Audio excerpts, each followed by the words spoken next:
구약 성경 열왕기하 말씀에 보면 엘리사 선지자가 아람의 장군이었던 나아만을 치유해 주는 이야기가 나옵니다. 나아만이 이제 소문을 들은 거죠. 이스라엘에 가면 엘리사라는 선지자가 있는데 그 사람은 치유하는 능력이 있다. 그래서 아마 이제 가면 치유해 줄 거다 이런 생각을 가지고 말과 병거를 거느리고 많은 뇌물을 싸가지고 엘리사를 찾아갔습니다. 그는 이런 생각을 했습니다. 강대국 아람의 장군이 갔고 약소국 선지자가 나를 맞으니까 아마 내가 가면 막 굽신굽신하면서 나와가지고 막 그 아픈데 상처 위에 손을 흔들면서 하나님께 기도해 주겠지 이런 기대를 하고 딱 갔는데 엘리사 선지자가 나와보지도 않는 거예요. 그래서 사람을 시켜가지고 그냥 말만 전해주는 겁니다. 요단강에 가서 7번 씻으면 됩니다. 그때 나아만 장군이 격분했습니다. 아니 나보고 인사도 하고 그 다음에 이렇게 막 손을 흔들면서 기도도 해주고 이래야지 나보지도 않고 요단강에 가서 씻으라고? 우리나라에는 요단강보다 훨씬 깨끗하고 넓은 강이 있는데 야 가! 말도 안 되는 뭐 이런 선지자가 있어. 그리고 이제 집에 막 가려고 했습니다. 그때 같이 갔던 종들이 아이고 뭐 더 어려운 거 시켰어도 해야 되는데 이거 어려운 것도 아닌데 한번 해보시죠. 겨우 달래가지고 요단강에서 7번 몸을 씻고 나니까 그 난치병이던 나병이 깨끗하게 나은 이야기가 나옵니다. 진짜 만약에 엘리사가 그에게 시킨 이 요단강에 몸을 담그라고 하는 이 이야기를 듣고 나만이 기분 나빠서 집에 갔더라면 그는 병을 고치지 못했을 거예요. 진짜 중요한 건 병을 고치는 것이지 뭐 인사를 했냐 안 했냐 뭐 손을 들고 기도했냐 안 했냐 그건 어떻게 보면 비본질적인 것에 집중하느라고 진짜 소중한 걸 놓칠 뻔했어요. 지금 고린도 교회도 비슷한 이야기가 일어나고 있는 거죠. 바울이 전한 복음은 생명의 복음이고 정말 영원한 사망에 이를 사람이 영원한 천국의 주인공이 되는 너무나 놀라운 복음인데 지금 고린도 교회 안에 어떤 이야기가 오고 가나 하면은 이 복음을 전한 바울이 진짜냐 가짜냐, 저 사람이 추천서를 갖고 왔냐 안 갖고 왔냐, 너무나 비본질적인 것에 집중하느라고 진짜 바울이 전한 너무 소중한 복음을 놓쳐버릴지 모르는 아주 위험한 순간에 있다는 걸 바울이 알게 된 거죠. 자기가 가짜 사도라고 모함당하는 그 오해받는 건 참을 수 있지만 그것 때문에 자기가 전한 복음조차도 흔들릴 수 있다면 이건 안 되겠다 싶어서 바울은 지금 열심히 자기가 전한 복음이 어떤 복음인지를 이야기하고 있습니다. 여러분 지난주 말씀 기억나십니까? 굳이 추천서를 달라고 한다면 너희들이 추천서다, 너희들이 바로 그리스도의 편지다, 하나님이 눈물로 쓴 편지이고 예수님이 피로 쓴 편지이고 거기다 성령님이 도장을 찍어주신 편지가 바로 너희들이다. 이게 지난주 말씀이었습니다. 오늘 본문에서 바울은 거기서 한 걸음 더 나아갑니다. 그러면서 복음이 얼마나 크고 영광스럽고 너무 놀라운 것인지를 좀 더 깊이 있게 설명합니다. 그런데 여러분 이런 거 있잖아요.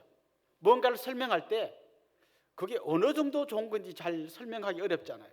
아이들이 뭐 너 엄마 사랑해 그러면 사랑해 어느 만큼, 이만큼, 아이는 이만큼이지만 우리가 뭐 이야기할 때요 이런 어떤 기준이 없으면 설명하기 굉장히 어렵습니다. 뭐 예를 들면 딸이 선보러 갔다 왔습니다. 엄마가 물어보죠. 어떻든? 엄마 막 입이 귀에 걸려가지고 막 웃으면서 이야기하는 거예요. 엄마 너무 잘생겼어. 너무 잘생겼어. 아니 얼마나 잘생겼길래? 엄마 장동건 알지? 장동건보다 더 잘생겼어. 그러면 엄마가 진짜 좀 잘생겼나 보다 이럴 거 아니에요. 교수님 만나가지고 여보 교수님 너무 나이가 들어 보여. 막 흰머리 너무 많이 생겨서. 그래? 이교 목사님보다 흰머리 더 많아. 그러면 진짜 많구나 이렇게 뭔가 좀 기준이 있을 때 비교해 보면 그것 때문에 이렇게 알게 되잖아요. 그래서 지금 바울은 복음의 영광이 얼마나 크고 놀라운가를 이야기하기 위해서 뭔가를 비교하는 거예요. 그래서 비교하는 대상이 뭔가 하면 모세가 전해준 율법이에요. 이 유대인이라면 최고의 선지자로 꼽는 사람이 모세입니다. 그리고 그 모세가 전해준 율법이야말로 유대인을 유대인 되게 만드는 너무 소중한 율법인 거죠. 뿐만 아니라 지금 고린도 교회 안에는 유대인들뿐만 아니라 이방인들도 들어와 있었는데 이 이방인들도 그 유대인들이 말하는 모세와 모세 율법 그걸 보고 와 정말 대단하다 이렇게 생각하고 있었단 말이죠. 지금 바울은 그 모세와 모세 율법을 복음 옆에다 딱 놓습니다. 그리고 이렇게 이야기합니다. 이 율법은 엉터리고 복음이 진짜입니다. 이렇게 이야기하는 게 아니고 이 율법과 모세 정말 대단하죠. 근데 복음은 더 놀랍고 더 대단한 겁니다. 이렇게 지금 이야기를 하고 있는 거죠. 그러면서 복음이 뭔가를 이야기하는데 그는 새 언약이라는 단어로 표현합니다. 복음은 새로운 언약이다. 그럼 율법은 어떤 언약일까요? 옛 언약인 거죠. 여러분, 우리가 성경을 딱 보면 둘로 나누어지죠. 구약과 신약이 있습니다. 구약이 옛 언약이라면 신약은 새 언약입니다. 자, 지금 바울은 옛 언약과 새 언약을 비교하고 있는 것이죠. 근데요, 이걸 이해하려면 우선 언약이 뭔지를 좀 여러분이 이해할 필요가 있는데요. 언약은 이런 겁니다. 그 당시에 고대 근동에서 이렇게 언약을 맺는다 하면 주로 이럴 때 언약을 맺는 거죠. 강대국과 약소국이 서로 언약을 맺습니다.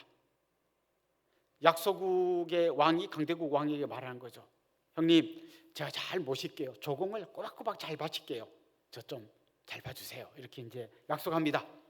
그러면 강대국의 왕이 약속하죠. 알았어. 내가 너 괴롭히는 이웃 나라 내가 다 막아줄게. 이렇게 언약을 맺는 거예요. 근데 이렇게 언약을 맺을 때 보통 어떻게 언약의 그 예식을 거행했냐면 동물을 잡아가지고 반으로 쪼갭니다. 쪼개서 동물을 쪼갠 거를 이렇게 쫙 벌려놓고 그 사이로 언약의 두 당사자가 지나가는 거예요. 무시무시하겠죠? 옆에서 피가 뚝뚝 떨어지는데 이런 거죠. 만약 우리 언약 어기면 이렇게 되는 거야. 사실 강대국 왕이 약소국 왕한테 이렇게 압력을 넣는 거죠. 너 조공 잘 바친다 했지? 안 바치면 이렇게 되는 거야. 너 죽는 거야. 뭐 이렇게 하면서 언약을 맺는 거죠. 이 하나님과 이스라엘 백성 사이에 맺는 언약이 특별히 뭐 여러 개 나옵니다만 대표적인 언약이 모세가 시내산에서 맺는 이 언약의 장면, 거기 십계명의 여러 조문도 보면 그 당시에 강대국과 약소국이 맺었던 그 언약의 형식을 빌려왔어요. 물론 내용은 완전히 다릅니다만 이런 거죠. 하나님과 이스라엘 백성이 언약을 맺고 이 언약을 지키면 복을 받고 안 지키면 저주를 받는다. 이게 언약의 기본 틀이에요. 여러분, 이스라엘 백성이 이 언약을 잘 지켰을까요? 여러분이 잘 아신 것처럼 이들은 제대로 못 지켰습니다. 그리고 그 언약에서 말한 대로 그들은 망했습니다. 바빌론의 침공을 받아서 나라가 완전히 망해버렸죠. 뭐 당연한 거 아닙니까? 잘 지키면 복 받고 못 지키면 망한다 그랬는데 못 지켰으니까 망했다. 끝. 이러면 이야기가 끝나는 거예요. 그런데 하나님께서는 이렇게 망해버린 이스라엘 백성들을 보면서 너무 안타까운 거죠. 그래서 다시 좀 이 자비를 베풀어 주셔서 이들을 다시 세워주기를 원하시는 거예요. 그래서 새로운 언약을 맺을 준비를 하십니다. 이스라엘 백성들이 이제 잘못해서 망할 때 그때 활동했던 예레미야라든지 에스겔 같은 선지자가 당신들은 말씀을 안 지켰기 때문에 언약을 못 지켰기 때문에 망합니다 라는 예언을 하는 중에도 아주 숨어있는 회복의 약속이 들어있는데요. 망합니다. 분명히 망하지만 그래도 뭔가 회복될 그 놀라운 약속을 살짝 보여줘요. 예레미야 31장 31절에서 33절 말씀 한번 봅시다. 이렇게 되어 있습니다. 여호와의 말씀이니라. 보라, 날이 이르리니 내가 이스라엘 집과 유다 집에 뭘 맺으리라 그랬어요? 새 언약을 맺으리라. 근데 이 새 언약, 이 언약은 내가 그들의 조상들의 손을 잡고 애굽 땅에서 인도하여 내던 날에 맺은 것과 같지 아니할 것은 내가 그들의 남편이 되었어도 그들이 내 언약을 깨뜨렸습니다. 여호와의 말씀이니라. 그러나 그날 후에 내가 이스라엘 집과 맺을 언약은 이러하니 곧 내가 나의 법을 그들의 속에 두며 그다음 뭐라 그랬어요? 그들의 마음에 기록하여 나는 그들의 하나님이 되고 그들은 내 백성이 될 것이라. 여호와의 말씀이니라.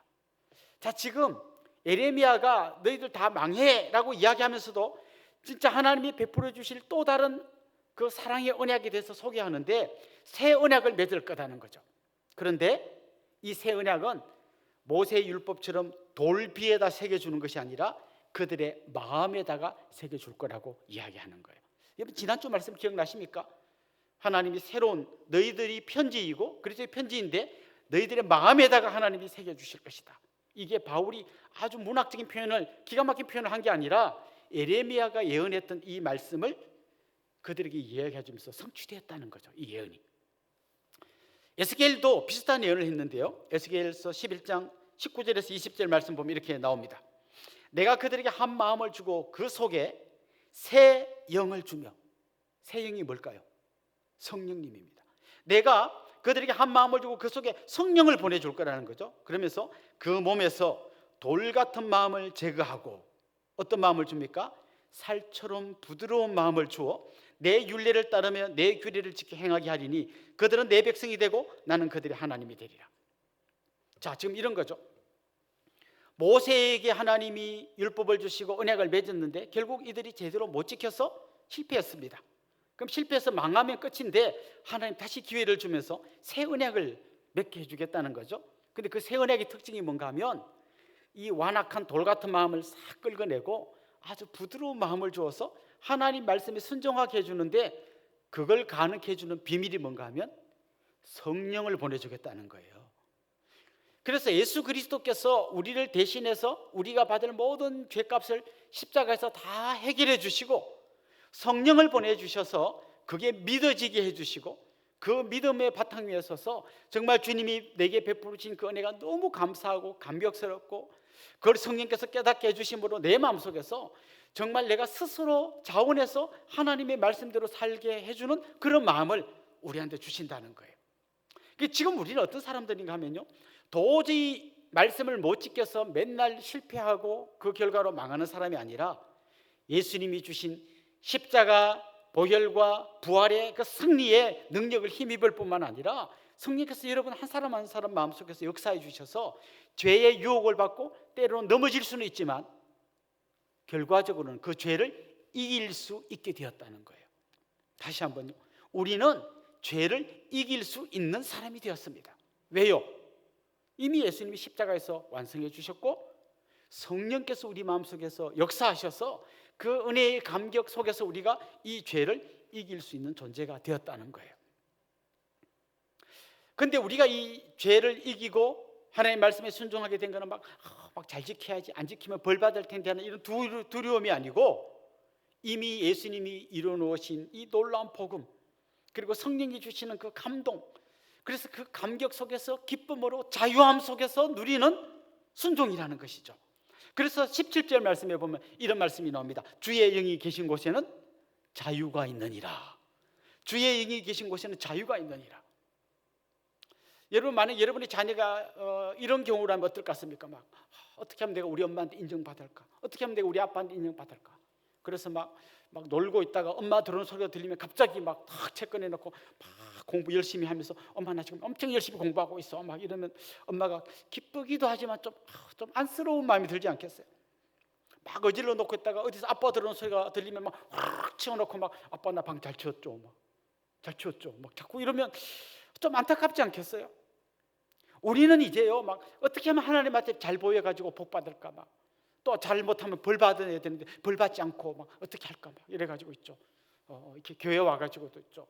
하나님 저 오늘 교회 온 거 아시죠? 혹시 막서서 못 알아보는 거 아니에요? 저 누구예요? 막 잘 보세요. 저 왔어요. 예, 온 거예요. 그리고 뭐 11조 당연히 했고요. 막 감사금까지 했어요. 잘했죠. 잘했죠, 하나님. 이제 우리는 이런 수준의 신앙이 아니라는 거예요. 지금 내게 베푸신 그 십자가 보혈의 은혜가 너무 감격스럽고 그걸 성령이 깨닫게 해주셔가지고 막 기쁨과 자유와 감격 속에서 이 예배 현장에 나왔다는 것이죠. 그래서 이 예배는 하나님께 막 잘 보이려고 하는 예배가 아니라 주의 영이 계신 곳에는 자유가 있느니라, 막 자유와 감격의 축제 예배가 되어야 되는 것이죠. 그냥 이곳에 임재하신 주님과 함께 같이 춤추며 기쁨의 잔치를 누리는 예배가 되어야 한다는 것입니다. 이게 바로 우리가 받은 새 언약, 이 복음의 진수라는 것입니다. 자, 바울은 이렇게 이야기하는 겁니다. 이 엄청난 복음인데, 이 영광스러운 복음인데 자신은 바로 이 복음의 영광, 이 새 언약을 전하는 일꾼이라는 거예요. 그러니까 자기도 너무나 영광스러운 존재라는 겁니다. 그러면서 그는 또 모세와 자기를 비교해 봅니다. 오늘 본문 13절에는 이런 말씀이 나옵니다. 우리는 모세가 이스라엘 자손들에게 장차 없어질 것에 결국을 주목하지 못하게 하려고 수건을 그 얼굴에 쓴 것 같지 아니하노라. 그 모세가 시내산에서 율법을 받고 내려올 때 얼굴이 막 해같이 빛났어요. 그런데 모세가 수건으로 그 자기 얼굴을 가렸거든요. 왜냐하면 이 영광, 이 빛나는 얼굴은 계속되는 게 아니라 좀 있으면 없어질 건데 백성들이 자꾸 그 없어질 영광에 주목하지 못하게 하려고 수건을 썼다는 거예요. 그러니까 모세의 그 영광, 하나님의 옛 언약을 전하는 모세의 영광은 없어질 영광이라면 지금 바울의 영광은 없어질 영광이 아니라는 거예요. 그 죽음 가운데 빠져 들어가 영원히 멸망한 한 사람이 예수님 믿고 새 사람으로 바뀌어지는 이 감격의 영광, 영원한 영광을 그가 지금 보고 있고 자기는 그 영광의 복음을 전하는 영광스러운 일꾼이라고 이야기하고 있는 것입니다. 자, 그러니까 이 돌 같은 마음을 싹 제거해 주시고 성령께서 역사하셔서 새로운 사람으로 바꾸어지는 게 우리들이라고 그랬잖아요. 그럼 그 일을 하는 직분자들은 그 영광에 참여하는 자라는 거예요. 여러분 그 아이들 보면 있잖아요. 이제 한 4살 이렇게 되면 엄마가 뭘 하면 내가 할 거야, 내가 할 거야 막 그럽니다. 예를 들면 엄마가 뭐 계란을 막 이렇게 젓는데 자기가 한대. 해봐라 그러면 어떻게 돼요? 막 다 쏟고 난리가 나겠죠. 그 지혜로운 엄마는 어떻게 합니까? 아이 손을 잡고 아이고 잘하네, 아이고 잘하네. 우리 누구가 도와주니까 너무너무 잘 되네. 엄마 나 잘했지? 막 할게. 지금 이제 이렇게 해주는 거죠. 우리가 연약하여 할 수 없는 것을 성령님께서 우리 가운데서 우리 마음속에 역사하셔서 우리가 하나님 말씀에 순종하고 영광스러운 변화된 모습으로 바뀌게 해주신다는 거예요. 그래서 옛날에는 정말 이기적이고 게으르고 완악하고 막 정말 성격도 뾰족하고 이런 사람이 주님 만나가지고 성령께서 그의 마음을 만져주시면 그의 마음속에 성령의 열매가 맺히는 겁니다. 사랑, 희락, 화평, 오래 참음, 자비, 양선, 충성, 온유, 절제 이런 아름다운 열매가 주렁주렁 맺히는 너무나 멋진 사람이 되는 것이죠. 자, 지금 바울은 자기가 그 영광스러운 복음, 이 새 언약을 전하는 영광스러운 일꾼이라고 지금 이야기하는 거죠. 저는 여기 있는 여러분이요, 여러분들도 바로 그런 영광스러운 새 언약의 일꾼임을 기억하시면 좋겠어요. 특별히 우리 순장님들 많이 계실 텐데요. 진짜 이렇게 다락방을 인도하다 보면 정말 힘들 때가 많죠. 막 그 순원들이 막 뺀질뺀질 거리는 거죠. 막 오늘은 뭐 아파서 다락방에 못 가요. 그 다음 주는 뭐 우리 친정 어머니가 오실지 안 오실지는 모르지만 오실 것 같아서 못 가요. 뭐 우리 애가 아픈데 뭐 그 병원에 한번 가야 될지 안 가야 될지 모르지만 가야 될 것 같아서 못 가요. 뭐 하여튼 온갖 이유를 다 대면서 막 잘 안 오다가 갑자기 전화해서 뭐 순장님 다른 다락방은 맨날 뭐 순장님이 맛있는 거 사준다는데 우리 다락방 안 사줘요. 막 이럴 때 정말 내가 언제까지 이 사람 품어야 되나 막 이런 막 마음이 올라옵니다. 여기 우리 교사 선생님들 많이 계신데요. 막 어린 아이들 보면 막 이렇게 선생님 막 열심히 막 이렇게 막 일찍부터 나와서 복음 전하려고 하는데 막 안 듣고 돌아다니고 장난치고 까불다가 선생님 우리 떡볶이 안 사줘요. 맨날 막 이러고 있을 때 얘가 진짜 어떻게 될까 막 이런 좀 안타까운 마음이 들죠. 굳이 뭐 순장 교사 아니어도 있죠. 나는 내가 믿는 이 예수님의 복음을 우리 자녀들에게 잘 유산으로 물려줘야지. 그래서 이 자녀를 믿음으로 키우려고 하는데 한 사춘기쯤 되면 내가 막 진짜 엄마 아빠 말씀도 안 듣고 뭐 오늘 교회 갔니 하면 뭐 갔다고는 하는데 선생님 말씀 들어보니까 뭐 그 예배 끝날 때 와서 주보만 갖고 갔다고 하고 뭐 이럴 때 막 엄마가 뭐 속이 상하죠.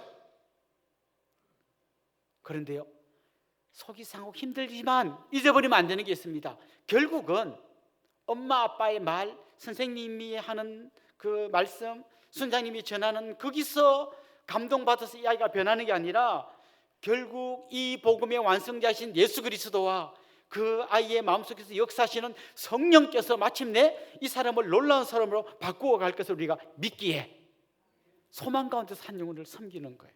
그리고 바울이 그 힘든 중에도 그 매맞고 감옥에 갇히고 자기가 타고 간 배가 막 침몰하려고 하고 그 중에도 이 복음을 기쁨으로 전할 수 있었던 것은 이게 너무나 영광스러운 복음이기 때문에 그런 거예요. 가끔씩 저한테도 그런 말씀하시는 분들이 있습니다. 목사님 요즘 너무 힘드시죠? 얼마나 힘드십니까? 저 힘들어요. 그런데 힘든 게 일이라면 그 영광과 기쁨은 100이에요, 여러분.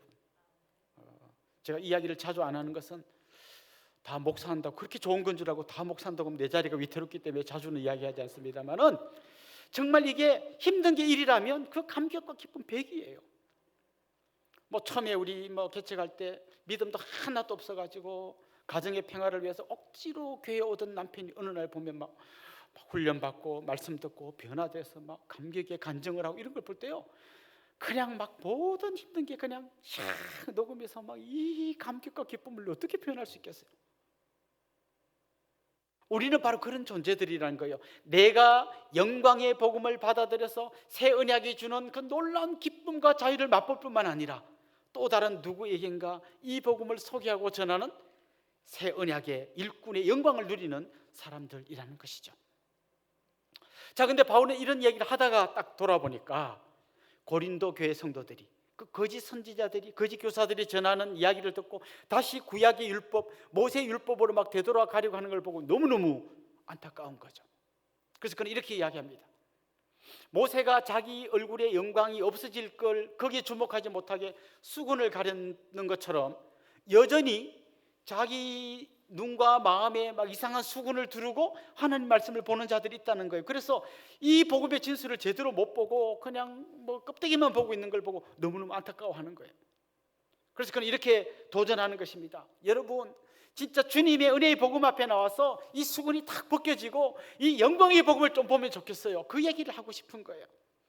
그래서 이 수건이 벗겨질 때 마치 우리가 막 거울을 보면 자기 얼굴이 보이는 것처럼요. 그는 뭐라고 이야기하는 것처럼 이 수건이 벗겨질 때 그 거울에 비친 나를 보는 게 아니라 정말 주님의 영광이 우리한테 비친 걸 보게 될 거라는 거예요. 그래서 우리 옆에 성도를 볼 때 그 막 그냥 껍데기만 보이는 게 아니라 마스크 쓴 눈만 보는 게 아니라 그 사람 안에 있는 예수 그리스도의 영광이 비친 그 놀라운 것을 보게 될 거라는 것이죠. 그래서 그는 그런 도전을 하고 있는 것입니다. 은혜의 복음 앞으로 여러분 나오십시오. 그리스도의 십자가 앞으로 나오십시오. 성령님의 그 따뜻한 음성에 귀를 기울이십시오. 그럴 때 여러분을 두르고 있던 그 수건이 다 벗겨지고 그 복음의 영광을 보게 될 것입니다. 그게 지금 이야기하고 있는 것입니다. 사랑하는 성도 여러분, 저는 여러분들은요 그 구약의 율법의 수건의 눈이 가려져 있는 분 한 분도 없을 것 같아요. 우리는 유대인이 아니니까. 대신에 우리의 눈을 가리고 있는 다른 수건들이 있을 것 같아요. 어떤 사람들은 막 과학이라고 하는 수건으로 자기의 눈을 가리고 있습니다. 그래서 막 홍해의 기적 이야기하면 과학적이 아니야. 오병이의 기적, 이건 과학적으로 말이 안 돼. 그래서 그 수건 때문에 제대로 이 복음 안으로 못 들어오는 사람이 있을 수 있어요.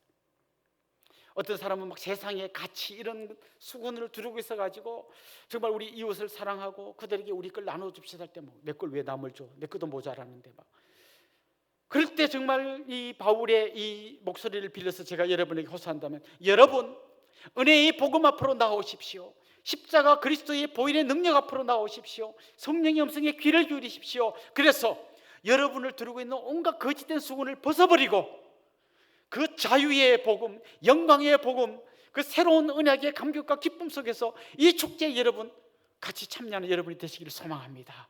전 그렇게 여러분에게 도전하고 싶습니다. 나만 장군이 그 비본질적인 것에 집착해가지고 너무나 소중한 병고침의 기적을 잃어버릴 뻔했잖아요. 어쩌면 우리는 그 비본질적인 것에 집중해가지고 엉뚱한 것 때문에 눈이 가려져가지고 영광스러운 복음의 기쁨을 놓쳐버릴 수 있습니다. 저는 오늘 이 예배에 참여한 여러분들이 그 내 눈을 두르고 있는 모든 수건을 벗어던지고 주님이 약속하신 이제는 죄를 이기고 성령의 능력으로 기쁨의 잔치에 참여하게 되는 이 감격을 회복하시는 그런 놀라운 주인공들이 될 수 있기를 주님의 이름으로 축원합니다. 기도드리겠습니다. 살아계신 우리 하나님 아버지, 십자가의 그 감격의 자리로 저희들이 나오기를 소망합니다.